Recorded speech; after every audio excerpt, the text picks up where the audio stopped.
ওই গো, কই কে আছো? এদিকে এসো, দেখে যাও কি হয়েছে। কি গো, কি ব্যাপার? এই দেখো দেখো, আমার ভাই এখানে চিঠি লিখে নিজেকে শোধরাতে তীর্থে বেরিয়ে গেছে গো। মানিক আমার ঘরেই ফিরতে পারলো না, বেরিয়ে গেল। মাগো, আমি তো আর পারি না। কই কই চিঠিটা কই, পড়ে দেখি তো একবার। কোথায় গেছে, কবে ফিরবে, কিছু বলেছে? না মা, সেসব কিছু বলেনি। তবে খামোখা চিন্তা করবেন না, নিজে যখন বুঝেছে যে তার নিজেকে পাল্টানোটা সত্যি দরকার, তখন ঠিক সিদ্ধান্তই নিয়েছে সে।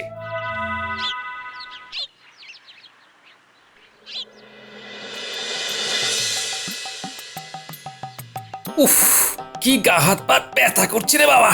গত দুদিন ধরে রাজ্যের গারদখানার বাইরেই তো কেটেছে, বিরাম বিশ্রাম তো পাইনি। মন্ত্রী মশাই আর শ্যালক বাবু যা করে বেরিয়েছে, ছি ছি ছি ছি ছি ছি। আমার ছেলেটা গারদে, ওরে আমার বাজারে, তোকে ছাড়া যে আমি থাকতে পারছি না রে। মা, এভাবে কাঁদবেন না। আমার গা হাত পাটা ব্যথা করছে, একটু হাত পা টিপে দিন না, এবার একটু শোবো। আমি আমি গা হাত পা টিপে দিচ্ছি, দাঁড়াও দাঁড়াও দাঁড়াও। এবারে তো কিছু একটা করো। বাবা জীবন, আমার ছেলেটাকে একটু বার করে আনো বাবা। মা, একটু আস্তে দলাই মালাই করুন। হ্যাঁ, অত ছাড়া, ছেলেটাকে বার করে আনলেই এই গা হাত পা টেপানোর শোধ তুলবো। অনেক জ্বালিয়েছে এতদিন, সুযোগ যখন পেয়েছি সেবার তো নেবই।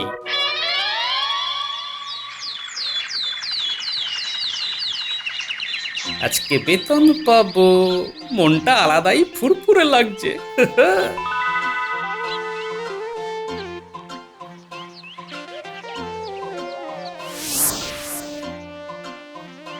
বলছিলাম কি মহারাজ, আজ নিয়ে তো 3 দিন হয়ে গেল। মন্ত্রীমশাই আর শ্যালককে কবে ছাড়বেন কিছু ভাবলেন? ওরা যে হারে বাড়াবাড়ি করেছে, তাতে ভাবছি এখন কোনো মতেই ছাড়বো না। শ্যালককে না ছাড়াতে পারলে তো আমার বাড়িতে দিনে রাতে অত্যাচার চলবে। উফ, কি বিপদ।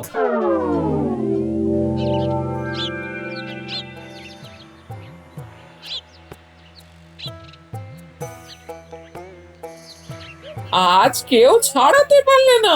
মহারাজ এবারে ওদের উপরে ভীষণ রেগে আছেন, মনে হচ্ছে না আমি আদৌ কিছু করতে পারবো বলে। কি, তুমি মহারাজের এত প্রিয় পাত্র হয়ে তাহলে করেলেটা কি? আচ্ছা, তাহলে আপনার সন্তান হয়েও আপনার নয়নের মণি এই ধরনের কাজটা করলো কিভাবে শুনি? কই, তার দিদি তো অমন নয়। কি তুমি তুলনা টানছো এখন? একে তো ছড়াতে পারোনি, তার উপরে আবার আমার মায়ের সেবাও নিয়েছো। তাই দেখো, আচ্ছা মুশকিল হলো তো।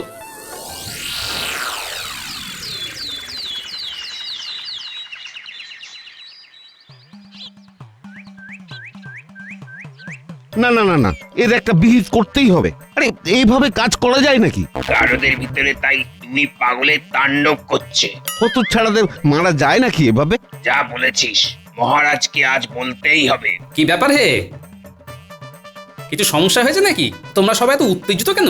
হ্যাঁ, আর বলবেন না, রীতিমতো প্রাণের ভয় ধরে গেছে। সে কি, কেন, কি হয়েছে?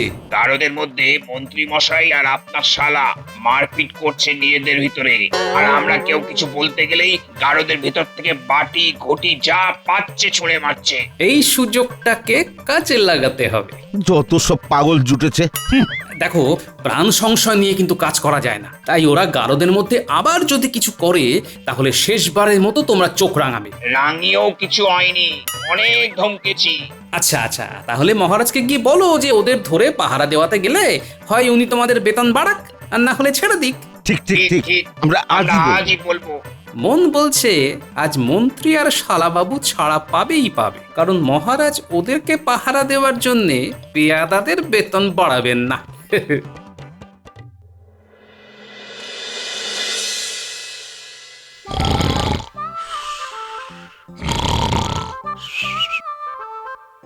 ও, ওরে বেটা মন্ত্রী, সারা দুপুর তোমাকে ঘুমোতে না দিয়ে কানের কাছে আমার গুষ্টির পিন্ডি চটকে এখন নাক ডাকিয়ে ঘুমানো।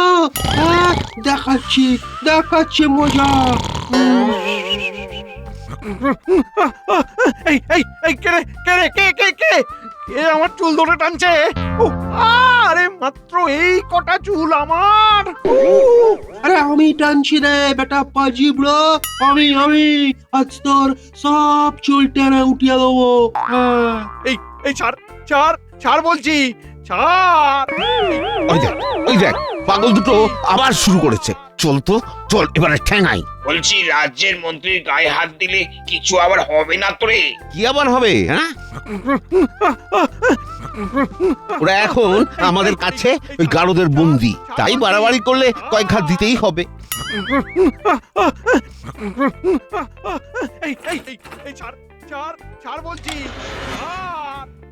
এই এই পাগলেরা, তোরা থামবি? না, দেবো লাঠির বাড়ি। এই এই মুখ সামলে কথা বল, মান সম্মান দে, মান সম্মান, তাহলে কাজ ছাড়িয়ে দেবো। হ্যাঁ, আর কিছু করার নেই, এবার দেবো লাঠির ঘা। কি? রাজ্যের মন্ত্রীর গায়ে লাঠির আঘাত করতে আসা? এত বড় সাহস! মন্ত্রী মশাই, ঘটিটা হাতে নিয়ে ছুঁড়ে মারুন, ছুঁড়ে মারুন। আমি থালাটা ছুঁড়ছি, মারুন মারুন। আরে দূর বাবা, মারুন না।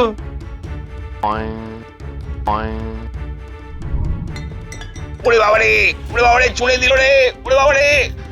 আমার আমার কপালটা ফাটলো রে। মহারাজের কাছে চল।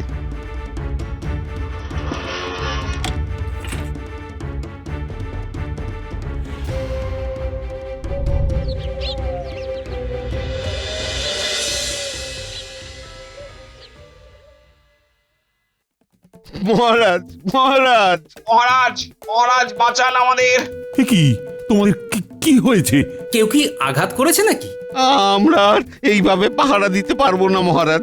এতদিন তাও প্রাণের ঝুঁকি নিয়ে পাহারা দিয়েছি, কিন্তু আজ সব সীমা পেরিয়ে গেছে। এভাবে সত্যি পারা যায় না। কোনো পেয়াদাই আর পাহারা দেবে না। আমি তো সংশয় প্রকাশ করেইছিলাম, যারা শুধরানোর নয় তাদেরকে গারদে রাখা আর বাড়িতে রাখা দুটোই সমান। কি করা যায় গোপাল, আর বাকিরাও বলো। প্রথমেই আমি মহারাজ এবং দুই পেয়াদা ভাইয়ের কাছে আমার শ্যালকের এমন অসভ্যতামের জন্য ক্ষমা চাইছি, আর তার সাথে এও জানাচ্ছি যে ওরা পাল্টানোর নয়, আপনি ওদের ছেড়ে দিন মহারাজ। ছেড়ে দিন, ছেড়ে দিন। বেশ।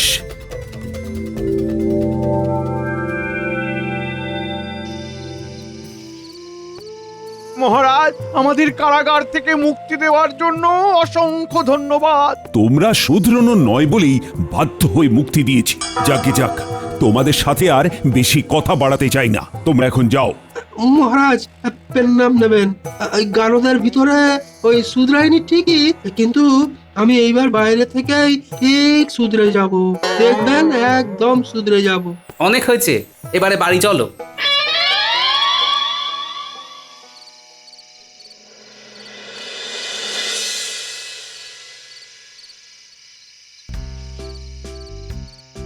ও বাবা মানিক আমার, তুই ফিরে এসেছিস বাবা।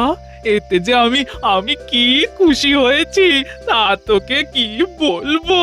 এদের সব কটাকে না কেমন জব্দ করি, ওই বিশেষ করে ওই মহারাজ আর ওই গোপাল বেটাকে। হ্যাঁ, তুমি শুধু দেখতে থাকো। হ্যাঁ, কি করবি বাবা?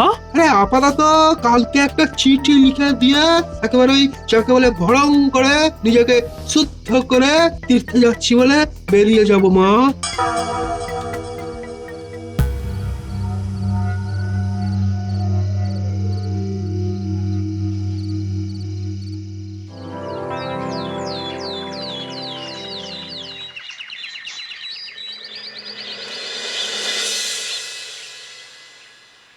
কই গো, কই কে আছো? এদিকে এসো, দেখে যাও কি হয়েছে। কি গো, কি ব্যাপার? এই দেখো দেখো, আমার ভাই এখানে চিঠি লিখে নিজেকে শোধরাতে তীর্থে বেরিয়ে গেছে গো। মানিক আমার ঘরেই ফিরতে পারলো না, বেরিয়ে গেল। মাগো, আমি তো আর পারি না। কই কই, চিঠিটা কই, পড়ে দেখি তো একবার।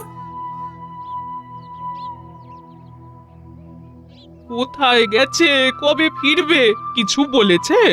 না মা, সেসব কিছু বলেনি। তবে খামোখা চিন্তা করবেন না, নিজে যখন বুঝেছে যে তার নিজেকে পাল্টানোটা সত্যি দরকার, তখন ঠিক সিদ্ধান্তই নিয়েছে সে।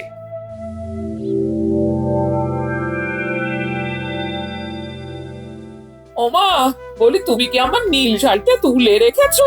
ভাবলাম নীল শাড়িটা পরেই পুটিদের বাড়ি যাব। না মা, আমি তো তোমার নীল শাড়ি তুলে রাখিনি। সেই কবে বিধবা হয়েছি, রঙিন শাড়িকে পরি বাবা। ও, নীল শাড়ি পাচ্ছ না তো লাল শাড়ি পরে যাও। যতদূর মনে পড়ছে অন্য কোথাও শাড়িটা তুলে রাখিনি আমি, এই দালানেই ছিল। যাক যাক, তারা আছে, এখন যাই। কে জানে বাবা চোর টোর নিয়ে গেছে কিনা।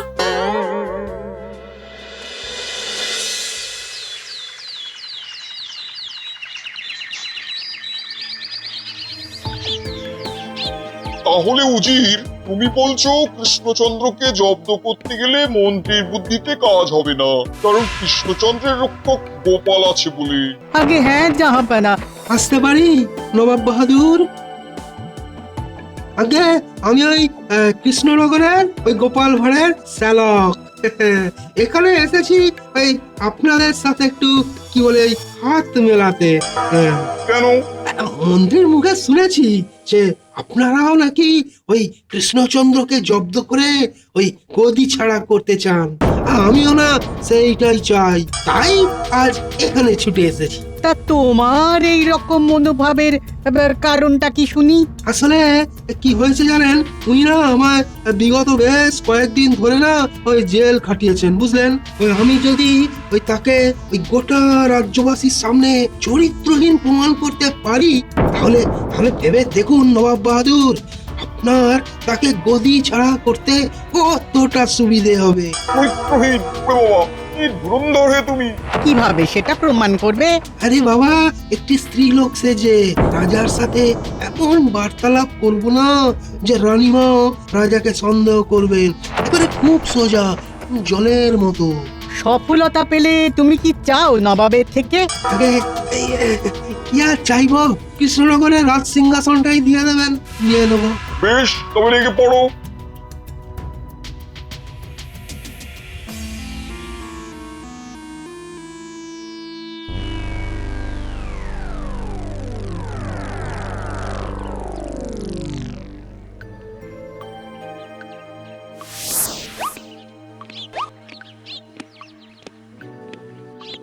মহারাজ দেখছি একাই ঘুরছে, তার মানে রানী এখনো আসেননি। ততক্ষণ পর্যন্ত আমি বরং এই লুকিয়ে থাকি, পরে ওই ঝোপ বুঝে কোপ মারবো। আহ, আজ কি সুন্দর হাওয়া দিচ্ছে। রানীরও বেশ ভালো লাগবে। তবে রানী আস্তে আস্তে আজ সন্ধে হবে মনে হচ্ছে।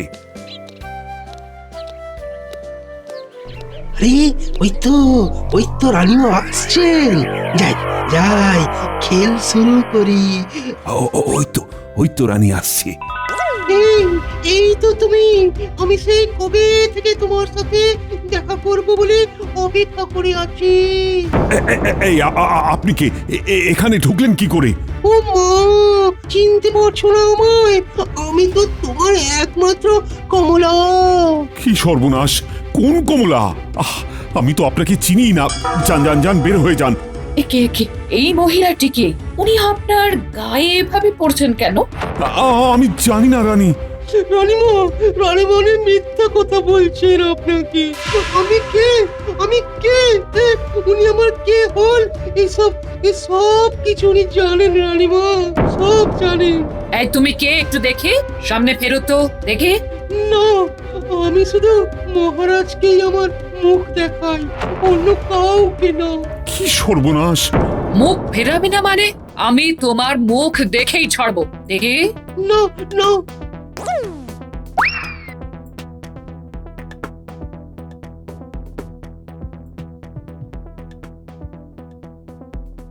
আমার তো সর্বনাশ হয়ে গেল। কি হয়েছে মহারাজ? রানীমাকে জ্ঞান শূন্য হয়ে ছুটতে দেখলাম একজন মহিলার পিছু পিছু। আর বলো না, ওই মহিলা এসে বলছেন ওনার নাম কমলা, উনি নাকি আমায় চেনেন। আর তারপরে রানীর সামনেই আমায় তুম করে জড়িয়ে ধরলেন। এদিকে আমি ওনাকে চিনিও না। এই বয়সে মহারাজকে জড়িয়ে ধরেছে। মহারাজের কি ওই বুড়ো বয়সে ভীমরতি হলো নাকি? এই ভোলা চুপ করো তো। গোপাল গোপাল তুমি আমায় বাঁচাও। এখন চুপ করে আছে ঠিকই, কিন্তু প্রাসাদ থেকে বেরিয়েই গ্রামে রটিয়ে দেব রাজার নতুন রানীর কথা।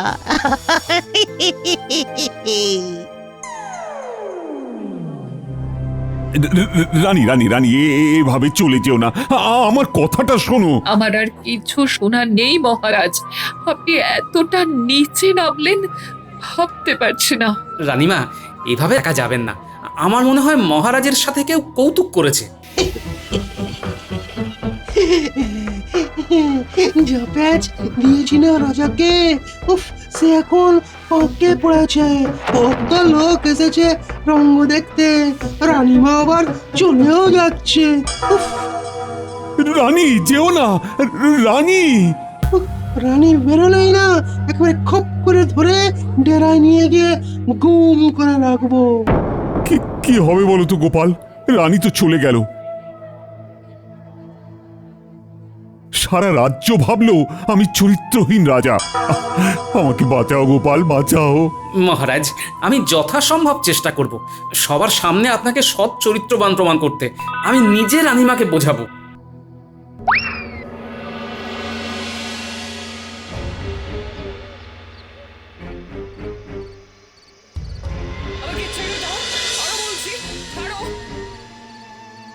আমাকে ছেড়ে দাও, ছাড়ো বলছি, ছাড়ো।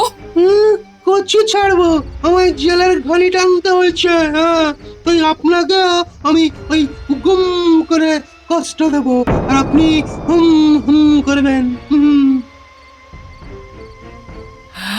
ওরে বেটা শয়তান, তুই মেয়ে সেজে আমার মনে সন্দেহ ধরিয়ে মহারাজকে সবার সামনে চরিত্রহীন বানালি। ছি, মহারাজ তোকে ক্ষমা করবেন না। উল্টোটা আমি মহারাজকে ক্ষমা করব না।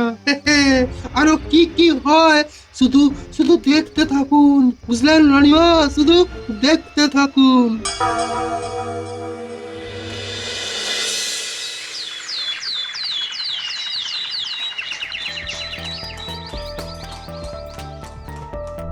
নবাব নবাব বিশ্বাস করুন, আমি ওরকম নই। রাজ্যের সব লোক জেনে গেছে তুমি কিরকম। তাছাড়া ওই গ্রামের ময়েরা নিজে মহিলাটিকে দেখেছে। আগে নবাব বাহাদুর, কোথাও একটা ভুল হচ্ছে। বেশ, আমার যদি ভুল হয় তাহলে কৃষ্ণচন্দ্র আজ বিকেলের মধ্যে নিজেকে চরিত্রবান প্রমাণ করুক, কি আছে? আর না পারলে গদি থেকে সরে যেতে হবে। এই রাজ্যের রাজা নবাব তখন অন্য একজনকে ঠিক করবেন। আমাকে বুঝি? পাগল নাকি? এখন আসছি।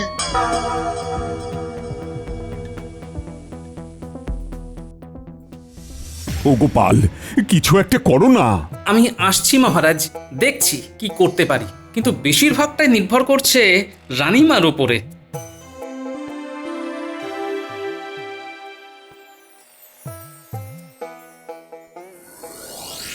আজকে সত্যটা দারুণ ছিল বল। হ্যাঁ, কিন্তু কিরে, কি হলো? অমন বমকে গেলি কেন? ন্যাপলা, ওই দেখ দিদা। তাও আবার উজির নবাবের সাথে কি করছে কে জানে। তার থেকে চল দাদুর বাড়ি যাই। রানীমা তো বাপের বাড়িতেও নেই, কোথায় গেলেন তবে? ওই তো দাদু আসছে, ওই দেখ গুলটে। ও দাদু, দাদু। আরে তোরা তোমার বাড়িতেই তো যাচ্ছিলাম। কিছু হয়েছে নাকি? হ্যাঁ, দিদাকে দেখছি জঙ্গলে একটা তাঁবুর সামনে, সঙ্গে আবার নবাব উজিরও আছে। কি বলিস, ঠিক দেখেছিস? নবাব উজিরও ছিল, আবার জঙ্গলে তাঁবু খাটানো? হ্যাঁ, একদম। দিদা নীল শাড়িটা পরেছিল। আচ্ছা, বুঝেছি। তোরা এক কাজ কর, শিগগির করে পুঁটির বাবাকে বেশ কয়েকটা লাঠি আর কয়েকজন চাষি ভাইকে নিয়ে জঙ্গলের মুখটায় দাঁড়াতে বল। আমরা তাঁবুর কাছে যাব। তার আগে আমি এক্ষুনি একবার বাড়ি ঘুরে মহারাজকে ডেকে নিয়ে আসি।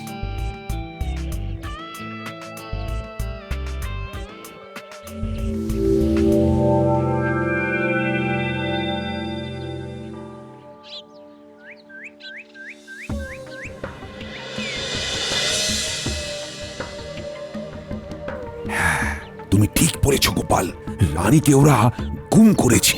একদম ঠিক বলছি, তাঁবুতে ঢুকলেই বুঝবেন। এতে নবাবের হাত আছে। হ্যাঁ, পুরো ঘটনাটায় এবার তাঁবুতে ঢুকবো। সকলে প্রস্তুত তো? ছি, নবাব বাহাদুর, আপনি এমনটা করতে পারলেন? স্বার্থ সিদ্ধি করতে হবে তো ছাড়া যাবে না। হ্যাঁ সত্যি, একদম যাবে না। ছাড়া যাবে না, একদম না। কিন্তু ছাড়তে তো হবেই রানীমাকে নবাব বাহাদুর। ছি নবাব, ছি। কে? গোপাল? কৃষ্ণচন্দ্র?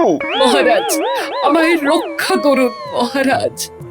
ধন্যবাদ গোপাল, ভাগ্যিস তুমি ছিলে, না হলে কি যে হতো। আর তোমার শ্যালককে দেখো, মেয়ে সেজে সে কি বাজে কাজটাই না করলো। শুধু কি ও, উজিরও জড়িত। এদের সবাইকে আজ গ্রেপ্তার করো। সকল গ্রামবাসীদের সামনে আজ সব প্রকাশ্যে আসবে। তোমার মেয়ে সাজা বার করছি বাছাধন। চলো এবারে আমার গারদে গিয়ে নিজেকে শুদ্ধ করবে। ইস, আমিও যদি কয়েকজনকে এমন সপাটে চড় মারতে পারতাম। কিছু বললে? আগে না। এই প্রথম মনে হয় আমি কোনো অন্যায় করিনি, সম্পূর্ণ নির্দোষ।